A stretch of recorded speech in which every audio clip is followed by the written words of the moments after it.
Today, I want you to meet Veola Hayes.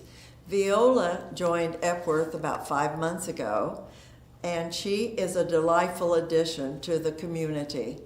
She's been involved already in many activities, especially bridge, and has been and lived in so many different places, and we want to learn all about her life. And so today we will find out more about her. So, Veola, tell us where you were born and about your childhood. I was born in New York City. My parents actually lived on Long Island, and that's where my first 3 or 4 years were spent, growing up with 2 older sisters.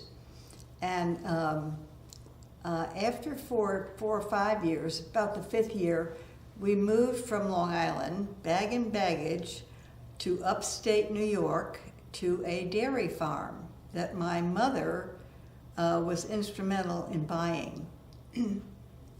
And I think Daddy went up with her, of course. You know, we went as a family, and he got the whole farm established, but his business was in New York City.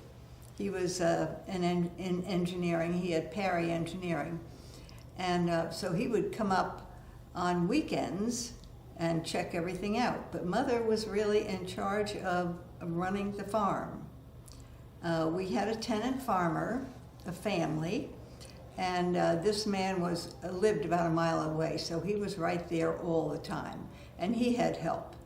The farm was about 200 acres, and it had woods and ponds and fields, and we had hay and corn and cattle, horses,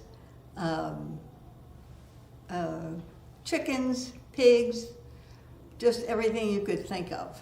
And it was a delightful experience being on the farm and helping Mother and anybody else run the place. You had a brother and 2 sisters, is that correct? Yes. And so there were 4 of you on that farm also. 4 of us on the farm. Yes. Now Mother was fortunate. She found a Syrian girl that lived about 18 miles away, who was 18 years old, and Marie Ely came and lived with us from Monday to Friday.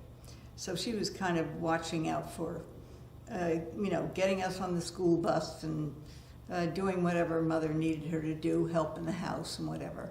But we all had our own chores. Yes. Olivia washed the dishes, Mary dried, and I put away, or something like that. We took care of our own rooms and everything in the house, that we needed to. Did you go to school up there? Yes, I started 1st grade. It was a public school, Roloff Jansen Central School, and I attended that until I was in 7th grade, and then we moved back to Long Island. But while there on the farm, I had flute lessons. I had my own horse, and my own horse was my transportation to my flute lessons, down a dirt road, and, tied Peggy up and took my lessons and came back. We just had a full life on the farm. It sounds like it. Were you happy to be back on Long Island then, or did you miss it? Oh, well, I really didn't. I was so young when we left Long Island that I had, I was starting over again. Yes. And I was starting over in 8th grade with, a classroom full of children that had gone to school together for 7 years. And then here comes this country bumpkin with her knee socks and her saddle shoes and her bow dress behind her back, and they were very sophisticated compared to me. But it didn't seem to bother me. I did 8th grade, and that was that. And when you, then as you got older, you attended a couple of universities, I take it. Right? Well, from Long Island, then my sister Olivia and Mary had preceded me, but they were in a Catholic high school boarding school. The Sisters of Charity ran that and was on the other side of the Hudson River, but we bussed over there, and so I went right after them, and I was in Mount St. Vincent Academy for 4 years. We only came home about once a month, so Mother got a break there. And my brother was totally spoiled, you know, being the only child at home. But Mount St. Vincent Academy was a very pleasant place, you know, to be schooled. We had everything there, you know, sports and dancing and choir, skating if there was enough ice, and we just had you know, it was a lovely high school. That's great. And then where did you go to the university? Well, then I went to Fordham University after that, and that was right in Manhattan. And I day hopped for 4 years. The School of Education, Law, and Business were in downtown Manhattan. We were not on the beautiful campus. In fact, women were not allowed on the campus then. So I was enrolled in this, I went to the School of Education, and I majored in English literature, and I did not get a teaching degree, which my parents should have forced me to get it, because you know, they're just, you don't take that many courses to get a teaching degree. But anyway, I graduated with a degree in English Lit. So after Fordham, when I went, you know, back to Great Neck, or I was, you know, going back to Great Neck, I was commuting every single day for 4 years from Long Island to downtown Manhattan. But when college was over, Mother and Dad, you know, said, well, what are you going to do now? And I said, well, I think I'd better go to secretarial school so I can get a job, which I did. I went to Catherine Gibbs Secretarial School for about 6 months. And then I was equipped, you know, with shorthand and typing and what was necessary. And I went to work in New York City for Margaret Cohn Travel Agency. Okay, and then tell me about this ski club and this handsome guy you met at ski club. Well, in my junior year of college, a group in Great Neck, Long Island, where I was from, decided, they were boys, most of them had graduated from college, or just newly graduated from college, and they formed a ski club. And so I lived right there, and I thought, wow, you know, skiing is fun. And so I joined the ski club, and we all became a family, really. There were probably 15 or 20 or 25 of us after about 2 years. And it was in the ski club that I met my husband. And we really were just, you know, all one big family. But one February, all the snow in Vermont, we used to go to Vermont on weekends to ski. But one February, all the snow melted in Vermont, and the boys looked at each other and said, wow, none of these girls are doing anything this weekend, we know. So let's invite them out. And Bill Hayes invited me out, and that was the beginning of our romance, let's say. And that was in February, and we were engaged by Easter, and we were married in August of that year, 1953. Mm.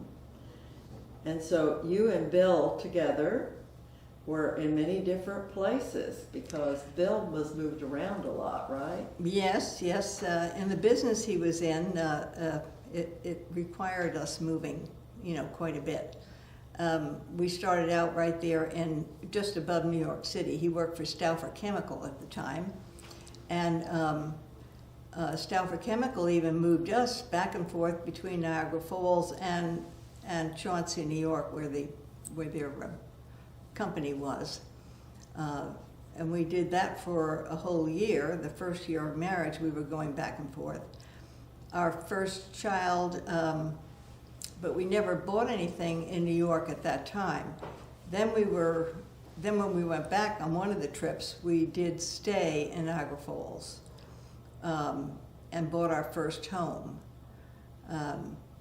And that's where our oldest son was born. Bill's job took you many different places. England, did I hear? Well, He did go overseas to work with a group of Englishmen on developing a certain, industrial chemical product. They were in partnership, so he would go over there and then come back. But I never went to England at that time with him. Okay. Later on, I was fortunate to be able to do that. What brought you to Oklahoma? Bill's job was with who? Kerr-McGee. Okay. He was with Kerr-McGee. But before we got to Oklahoma, and we were living in Niagara Falls, a company on the West Coast had contacted him, and they wanted him to come and join that company. And he was really hesitant, really, about that. We had already had 2 children. No, we had 3 children. We had been back and forth buying and selling houses between New York, Ohio, and Westchester County. But we were in Niagara Falls when I forget the name of the company, but anyway, we were in Niagara Falls, and he was very hesitant about taking all 4 of us to California. But he was out there for several interviews, and when he came home one time, he couldn't find his car in the Buffalo airport. It was covered with snow, totally covered. And when he finally, got the snow scraped off and made it back to Niagara Falls, he said, we're going to California. So that's what we did. And that was, 55, well, 1962. And we were there 1 year, and the industrial chemical plant, American Potash, wanted to build up in the desert. So we knew that we would be going to the desert up near Edwards Air Force Base. So we just rented a house in LA. And our 4th child, I had Charlie while we were in LA. And when it was time to really,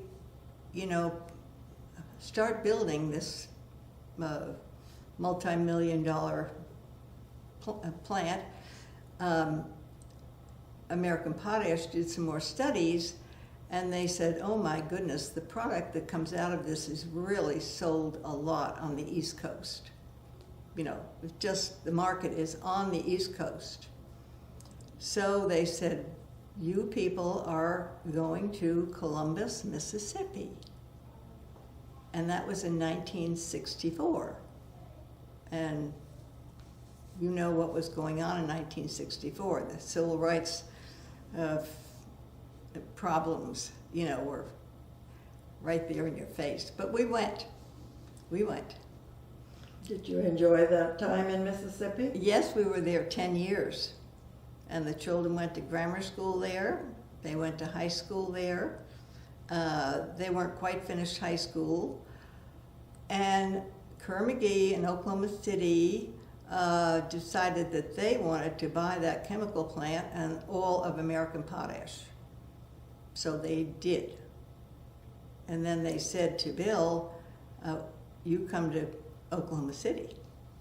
And that was in 1974. You were here for 10 years. We were here for 10 years. Your 4 children were in this community for 4 years? Oh, yes.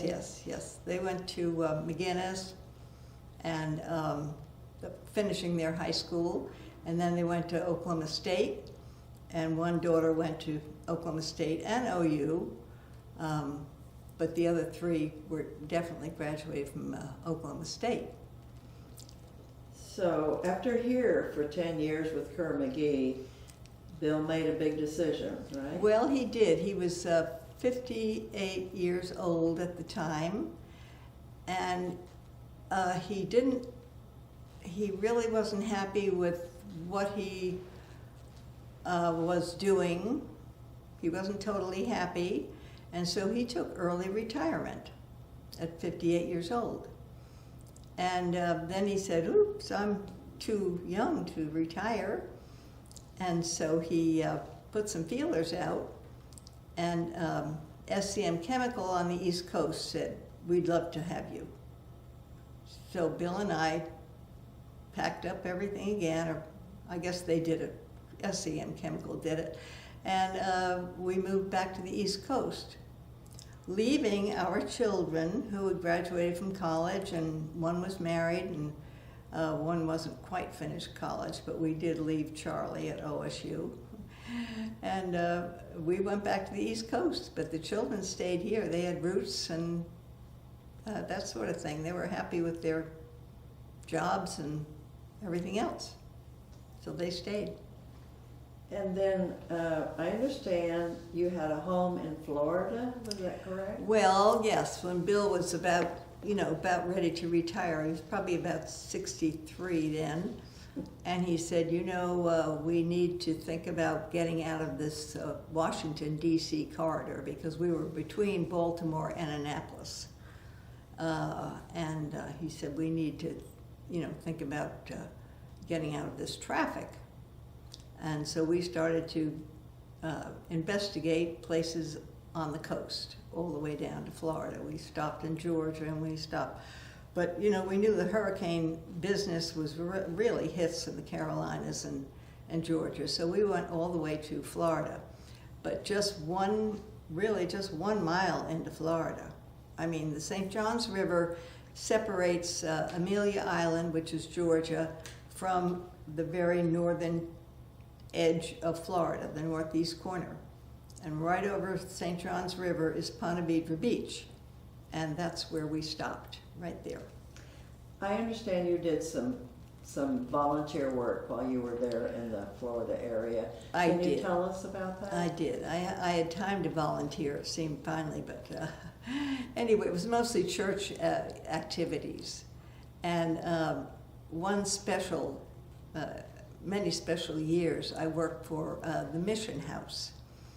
I was in charge of a group of ladies, and occasionally a man would join the group, and we did the cooking for the homeless that lived amongst the palm trees, and we didn't know where they came from, but they came for 3 meals a day, 7 days a week to Mission House.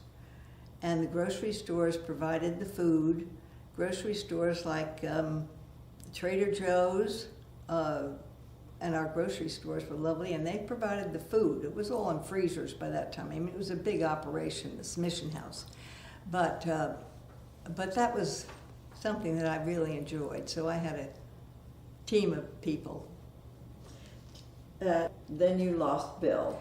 Yes, Bill died when he was 82. Suddenly, overnight, he had a stroke. Tell us about, I'm sorry. Yeah. Tell us about your children. I know you're very proud of all 4 of your children that you and Bill had. Mm-hmm. Well, Brendan's the oldest, and he lives in Fort Worth, Texas. He's a physician, and his wife is a physician as well. But I have to regress a little bit. Brendan was married about 2 years after OSU here, and his ex-wife lives right here in Oklahoma City. And they had Brendan and Gigi had one child, one son, and Trevor lives here in Oklahoma City, and he has 2 little twin girls. So my granddaughters are right here, okay. And Trevor and his wife. But then Brendan went back to school. He went down to Dallas and went back to school and studied medicine and became a doctor. And he got his doctorate when he was 40. So he's in medicine, his wife is in medicine, and they have 3 boys, but they're all, in college right now. Then Cecilia's my second daughter, my oldest daughter, and she is a geotechnical engineer from OSU. She is in Houston, and she does a lot of work all around the 5 states around Houston and all the way to California, Seattle, and she's on the go. She has 2 children, and they are both now married, about 30 years old they are, 29, 30. And one lives right there in Houston with his bride, and her daughter is in Fort Worth. with her husband. Well, you have a full family. And then Margaret's here. Margaret Oh. and Margaret and George are here, so they're, That's why you have still some family here. yep. Yeah. My fourth child, the baby of the family, is Charlie Hayes, and he lives in Boulder, Colorado. He is, beside his work, which is he's a paramedic, he is an avid bicyclist. I think he has done every race and gone through every canyon and crevice in the United States racing on bicycle. So he's in good shape, let's say. I heard an interesting thing about you. You have a claim for fame. Oh, Tell us about that. well, when we lived in Niagara Falls before children, Bill said, let's go out and play golf. So he was my teacher. And it's so interesting when a husband does that because they know how, and it's hurry, hurry, hurry. You know, hit the ball, pick it up, or do it, do anything, throw it. But anyway, I took up golf, you know, here and there when we could, when a course was available. And so I've had 5 holes in one, which It's amazing. they were all fun, and they were all pretty shots up in the air and land on the green and run into the hole. And one here at Quail Creek, and the par 4 in Quail Creek, if any of you ever played golf, is a very long hole. It's like 153 yards. Most of them are under 100, and you can see the ball go up in the air and come down. But at Quail Creek, you just hit off the 4th, I think it's the 4th hole, and you don't bother looking. You know the ball's going in the right direction. Fine. And so I had one there. And it was interesting because the way the course is laid out, somebody was on the 6th green, and it's elevated, and they can see down to the 4th green, and there were a group of men, and they were jumping up and down and telling us that somebody had a hole in one, and I didn't know it was me. But one of them was he was the sports director at the time, so he talked about it on the news that night, which was That's fun. great. Yeah. That's great. What are you most grateful for in today's world? Oh, just endless things, endless. You know, people, places, having good health. You know, just being able to manage, you know, fairly well and enjoy everything that's new. Do you have any plans or trips or future things that you would like to do? Well, mostly, you know, I want to visit the children. I mean, now that I'm closer, and I want to visit them more. But there are places in the Midwest that I really haven't seen a lot of. I'd like to go on a little bus tour around the whole state of Oklahoma, you know, and revisit some of the places that I've been. But there are other places in the United States. I'm really not interested in going overseas anymore. I went with Bill, you know, on business and then some pleasure trips. Well, I think I know the answer to this, but why did you come to Epworth? Just before we left Oklahoma City in '84, good friends of ours, it was Dewey Lyons, and at the time Carolyn had died. His first wife had died, but he was remarried. But Dewey said, you have to come and see Epworth before you leave. And, you know, visit and see what a lovely place I'm in. And so Bill and I did. And, you know, we said, it's very nice. But then, you know, a few months later we moved. So I was introduced, you know, I knew about Epworth. And then my son-in-law is a big promoter. George is a big promoter of Epworth. Thank you, Veola, for sharing your life with us. Very exciting and very adventuresome you've been. We are so glad that you're here at Epworth with us. So enjoy your life. We will enjoy you. Thank you.